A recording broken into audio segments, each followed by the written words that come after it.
अच्छा जी, तो political science की सीरीज़ में हम अब अगला लेक्चर देखेंगे, वो है ग्लोबलाइज़ेशन पे। तो हम इसमें ग्लोबलाइज़ेशन के प्रोज़ एंड कॉन्स को डिस्कस करेंगे और देखेंगे ग्लोबलाइज़ेशन किस तरह से कंट्रीज़ को और उनके बीच में डोमेस्टिक कॉन्फ्लिक्ट्स क्रिएट करवाता है एंड इनइक्वालिटीज़ पैदा करवाती है ग्लोबलाइज़ेशन। सो हम इन पैरामीटर्स को और एस्पेक्ट्स को देखेंगे। तो globalisation restricts autonomy of states, domestic conflicts को जनरेट करती है एंड जनरेट्स इनइक्वालिटी। हम इन तीन एस्पेक्ट्स को देखेंगे जो कि ग्लोबलाइजेशन करवाती है। अब ग्लोबलाइजेशन वर्सेस डोमेस्टिक पॉलिटिक्स। तो ग्लोबलाइजेशन में इनइक्वालिटीज़ एंड ऑटोनॉमी ऑफ किसी भी कंट्री कैसे रिस्ट्रिक्ट होती है। अब ग्लोबलाइजेशन के देखा जाए तो प्रोज भी होते हैं एंड कॉन्स भी होते हैं। नाउ हम इस हाफ में देखेंगे बेनिफिट्स ऑफ ग्लोबलाइजेशन, जो कि है एक इकोनॉमी स्केल अप होती है ग्लोबलाइजेशन की वजह से, और उसकी वजह से exchange of goods, ideas and cultures होती है। अच्छा, तो advantages of globalisation and disadvantages of globalisation कौन से हो सकते हैं? वो है थ्रेट टू सॉवरेनिटी। अब किसी भी कंट्री के खुद मुख्तियारी में थ्रेट हो सकता है, कोई कंट्री इंटरवेन कर सकता है because of globalisation, because of social media and internet की वजह से कोई भी कंट्री किसी भी कंट्री को दूसरे कंट्री के एक्शंस एक्टिविटीज़ में और उस कंट्री के इश्यूज़ में इंटरवीन कर सकता है। इंटरडिपेंडेंसी हो गई है because of interconnectedness of globalisation में एक कंट्री दूसरे पर डिपेंडेंट हो गया है। अब बहुत सारे एग्जांपल्स देखें आपको मिलेंगे, एक कंट्री दूसरे पर डिपेंड होता है। स्पेशली कोविड के दौर में बहुत सारे कंट्रीज़ इंटरडिपेंडेंट हो गए थे वैक्सीनेशन को लेके। फाइज़र की वैक्सीन एक कंट्री में अवेलेबल थी और दूसरे में नहीं, तो वो दूसरा कंट्री रिक्वेस्ट कर रहा था उस वैक्सीन के लिए, एंड इस वजह से इंटरडिपेंडेंसी क्रिएट हो रही थी। Inequalities, inequitable distribution. अब यहीं पे भी सेम ही एग्जांपल कोट करूँगा। कोविड में इनइक्विटेबल डिस्ट्रीब्यूशन, किसी कंट्री में डिस्ट्रीब्यूशन ऑफ वैक्सीन ज़्यादा हो रही थी, किसी में कम हो रही थी, जिसकी वजह से पेंडेमिक पॉलिटिक्स चल रही थी, and it is also because of globalisation. अब इकोनॉमिकल एस्पेक्ट देखेंगे ग्लोबलाइजेशन का, तो capitalism is economy of free trade. अब कैपिटलिज्म में फ्री ट्रेड होती है जिसमें ग्लोबल थ्रेड्स होते हैं सॉवरेनिटी को। अब लेट्स सपोज हम देख लें एग्जांपल, ग्वादर को पाकिस्तान अगर चाइना को लीज़ कर देता है 100 सालों के लिए या 50 इयर्स के लिए, तो चाइना की मर्ज़ी होगी वो किसी भी तरह से, किसी भी तरीके से ग्वादर को यूज़ करें अपने इंटरेस्ट के लिए, तो ये एक कंट्री के लिए, उसकी सॉवरेनिटी के लिए थ्रेट होगा, and it is also because of globalisation. अब ग्लोबलाइजेशन की वजह से फिफ्थ जनरेशन वारफेयर हो सकती है। ग्लोबलाइजेशन के वजह से साइबर अटैक्स हो सकती है, जिसकी वजह से किसी भी कंट्री को अगर किसी भी कंट्री पे साइबर अटैक होता है तो उस कंट्री की एयरलाइंस, उसकी सेल टेलीफोन्स, उसके नेशनल डिफेंस सिस्टम, उसके इंटरनेशनल जो भी कनेक्शंस हैं, सैटेलाइट्स वगैरह, ट्रैफिकिंग, ट्रांजैक्शन, हर चीज़ रुक जाएगी और उस कंट्री की इकोनॉमी टोटली बैंकरप्ट हो जाएगी। और ये भी ग्लोबलाइजेशन का बहुत बड़ा डिसएडवांटेज है कि फिफ्थ जनरेशन वारफेयर होगी। अब फिफ्थ जनरेशन वारफेयर के बारे में थोड़ा बहुत आपको बता दूं ताकि आपका कॉन्सेप्ट क्लियर हो जाए कि ये ऐसी वॉर है जिसमें traditionally bombs and weapons use नहीं होते। इसमें सिर्फ़ और सिर्फ़ इंटरनेट की चीज़ें यूज़ होती हैं। किसी भी कंट्री को बगैर किसी वॉर के, बगैर किसी बॉम्ब के उस कंट्री की ऑटोनॉमी को स्टॉप कर दिया जाए और उस कंट्री के पूरे स्ट्रक्चर को पैरालाइज़ कर दिया जाए। ये है फिफ्थ जनरेशन वॉरफेयर,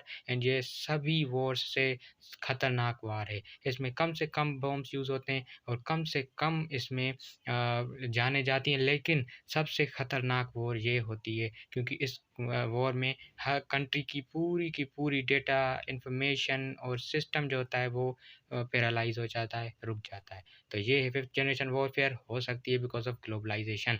अब द वर्ल्ड सिस्टम थ्योरी, इसमें क्या होता है कि ग्लोबलाइजेशन की वजह से एक ऐसा सिस्टम क्रिएट किया गया है जिसमें जो कंट्रीज़ हैं, डेवलपिंग कंट्रीज़, उनको एक ऐसे स्फीयर में रखा गया कि वो उस स्फीयर से कभी भी बाहर नहीं निकल सकते और कभी भी वो कंट्री के दुनिया का सुपर पावर नहीं बन सकते।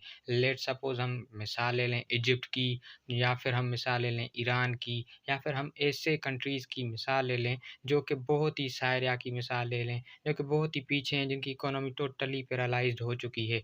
अब ये कैसे होता है, पेरीफेरी में जो कंट्रीज़ होते हैं, वो डिपेंड करते हैं सेमी पेरिफेरल कंट्रीज़ पे। सेमी पेरिफेरल कंट्रीज़ डिपेंड करते हैं कोर कंट्रीज़ पे। कोर कंट्रीज़ जो होती हैं, वो टोटली डेवलप्ड होते हैं कंट्रीज़। अब सेमी पेरिफेरल पुअर कंट्री, और उस वो डिपेंडेंट है सेमी पेरिफेरल में, और वो डिपेंडेंट है डेवलप्ड कंट्रीज़ पे। तो इस तरह से इकोनॉमीज़ वर्क करती है, वर्ल्ड सिस्टम थ्योरी वर्क करती है। अब इकोनॉमिकल एस्पेक्ट ऑफ ग्लोबलाइज़ेशन में देखते हैं बेनिफिट्स कौन से हैं। एक तो फ्री ट्रेड होती है, और फॉरेन डायरेक्ट इन्वेस्टमेंट होती है, और इम्पोर्ट्स होते हैं। इसमें इम्पोर्ट होगी, एक्सपोर्ट होगी, फ्री ट्रेड होगी, फॉरेन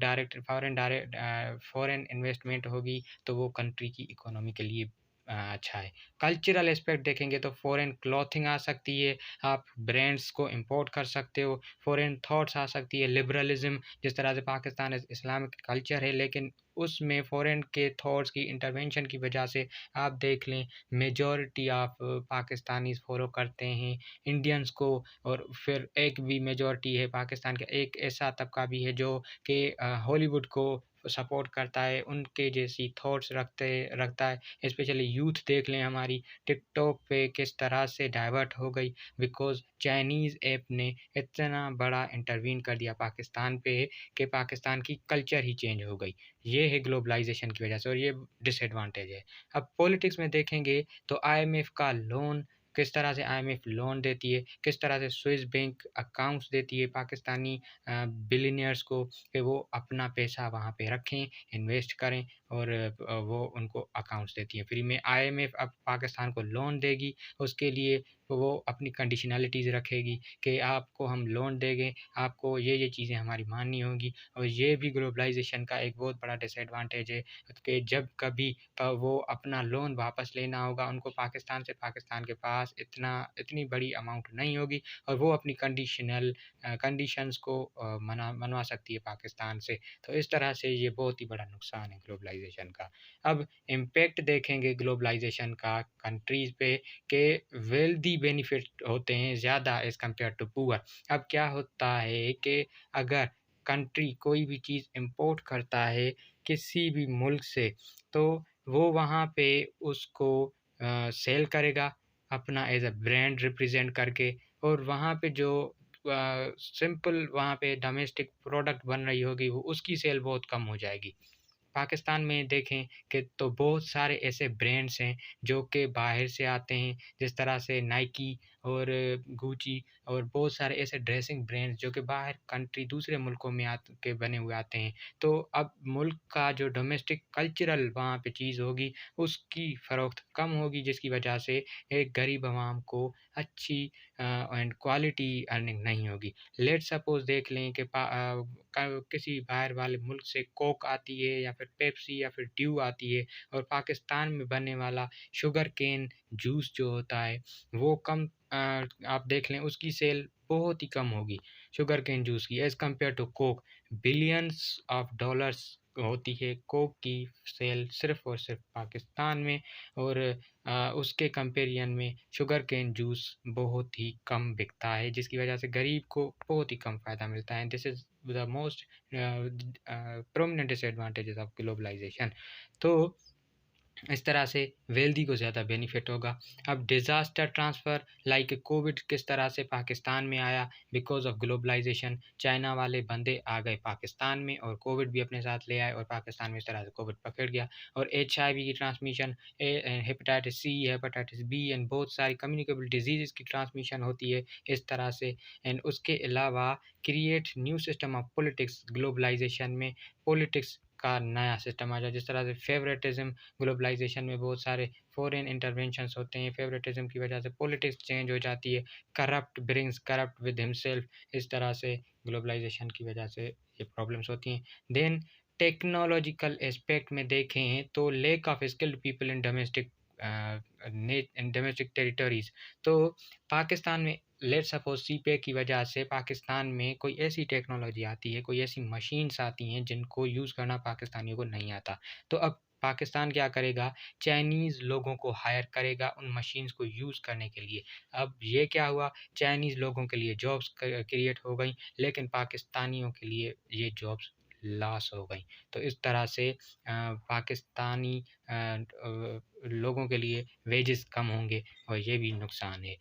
कल्चरल आइडेंटिटी देखेंगे तो फैशन आ गया, पाकिस्तान में आप देख लें ट्रेंड चल रहा है, पाकिस्तान में जो ड्रेसिंग स्टाइल है वो फ़ॉलो नहीं किया जाता। बहुत सारे लोग ड्रेसिंग ट्रेंड्स चेंज हो गए हैं, अजीब-अजीब किस्म के कपड़े निकल आए हैं मार्केट में और अजीब किस्म के फैशंस आ गए हैं जिनको आप देख रहे होंगे सोशल मीडिया पे। एंड लाइफ़स्टाइल देख लें, बहुत सारे लोग ये परसेप्शन रखते हैं कि अगर हम बच्चे को अंग्रेज़ी सिखाएँगे तो वो बच्चा कम्युनिटी वाले लोग कहेंगे कि ये बच्चा बहुत ही टैलेंटेड है। अगर उसी बच्चे को हम अपनी रीजनल लैंग्वेज सिखाएँगे, तो लोग कहेंगे कि ये बच्चा कोई ख़ास टैलेंटेड या पढ़ा-लिखा नहीं है।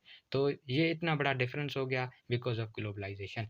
आईएमएफ लोन्स का मैंने मिसाल लिया कि वो हम लेते हैं, फिर वो कंडीशनैलिटीज़ रखते हैं और सोवरेनिटी को थ्रेट करते हैं। पॉलिटिक्स में इंटरवेंशन होती है। उसके अलावा ब्रांड जो कि हम इम्पोर्ट करते हैं, उसका threat to IT and cyber attack globalisation की वजह से हो गया है। अब आप देख लें नेशनल बैंक के अकाउंट्स पे बहुत बार अटैक हुआ है जिसकी वजह से लाखों रुपए पाकिस्तान के करोड़ों रुपए वो चले जाते हैं, उड़ जाते हैं साइबर अटैक की वजह से। तो इस तरह से ऑफशोर बिज़नेसेस में पॉलिटिशियंस की स्विस बैंक में उनके अकाउंट्स बनना, वहाँ पे पैसे रखना और बाहर लंदन में प्रॉपर्टीज़ खरीदना, ये सारी चीज़ें ग्लोबलाइज़ेशन की वजह से प्रॉब्लम क्रिएट करती हैं। And the final is fifth generation warfare, जो कि मैंने बताया कि लेट्स सपोज़ अगर पाकिस्तान के जो न्यूक्लियर वेपन्स हैं, उनका सिस्टम करप्ट और हैक किया जाए, तो बहुत ही प्रॉब्लम क्रिएट हो सकता है। That is because of fifth generation warfare. तो इस तरह से ग्लोबलाइज़ेशन के बहुत ज़्यादा नुकसानात हैं, अगर हम इसको डिस्कस करेंगे तो और भी ज़्यादा हमें मिल जाएँगे, लेकिन मैंने कोशिश की कि ब्रीफ़ और जितने भी हो सकते हैं आपके लिए कलेक्ट करूँ।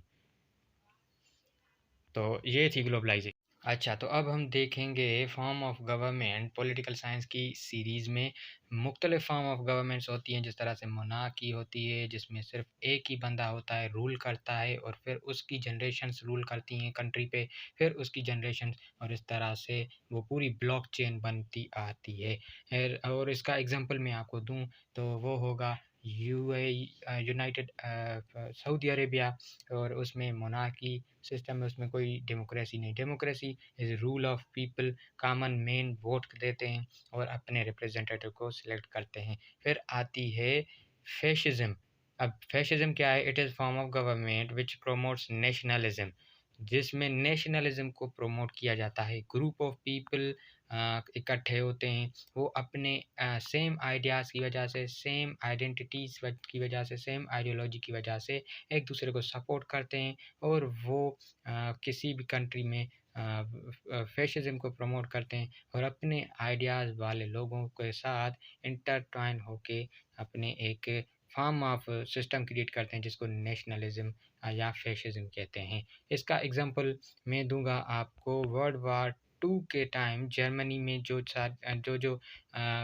मूवमेंट चली थी वो बिकॉज़ ऑफ फैशिज़्म थी। इटली में वो भी फैशिज़्म थी। इंडिया में आप देख लें तो अगर हम देखें एनालाइज़ करें तो वहाँ पे भी कुछ हद तक फैशिज़्म होती है। हालाँकि वहाँ पे कहा जाता है कि डेमोक्रेसी है, लेकिन कुछ एस्पेक्ट में फैशिज़्म होती है बिकॉज़ वहाँ पे बीजेपी के जो सपोर्टर्स हैं वो सपोर्ट करते हैं अपनी पार्टी को और सिर्फ़ अपने ही पार्टी को सपोर्ट करते हैं, सप्रेस करते हैं दूसरों को लाइक मुस्लिम्स को। तो इस तरह से फैशिज़्म प्रमोट होती है। अब फैशिज़्म डेमोक्रेसी के अगेंस्ट होती है बिकॉज़ जब एक ही थॉट के, एक ही आइडियाज़ के लोग उठेंगे तो वो दूसरे रीजन वाले लोगों की आइडेंटिटी को एक्सेप्ट नहीं करेंगे और वो सिर्फ़ अपनी ही सुप्रीमेसी दिखाएँगे। It is form of government in which one party dictatorship is applied.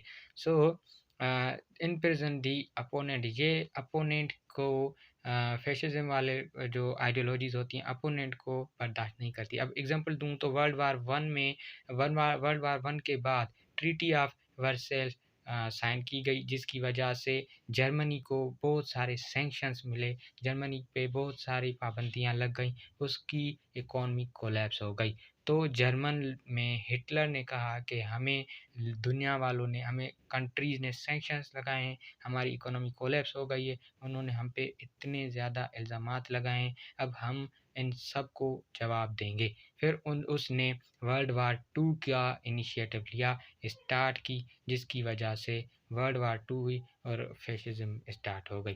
फ़ैशिज़्म started in Italy in 1920s and then fully developed in 1930। Italy में स्टार्ट हुई 1920 में और 1930 में फुली डेवलप्ड हो गई और वर्ल्ड वार 2 के एंड तक चली। हिटलर्स नेशनलिज्म इज़ ऑल्सो, जो मैंने बताया कि उसने अपने लोगों को इन्फ्लुएंस किया, he was very effective and influencive speaker. उसने लोगों को इन्फ्लुएंस किया, उनको एक्साइट किया कि वो अपने कंट्री के लिए फ़ाइट करें, अपने कंट्री के सॉवरेनिटी के लिए और उसके लिए फ़ाइट करें।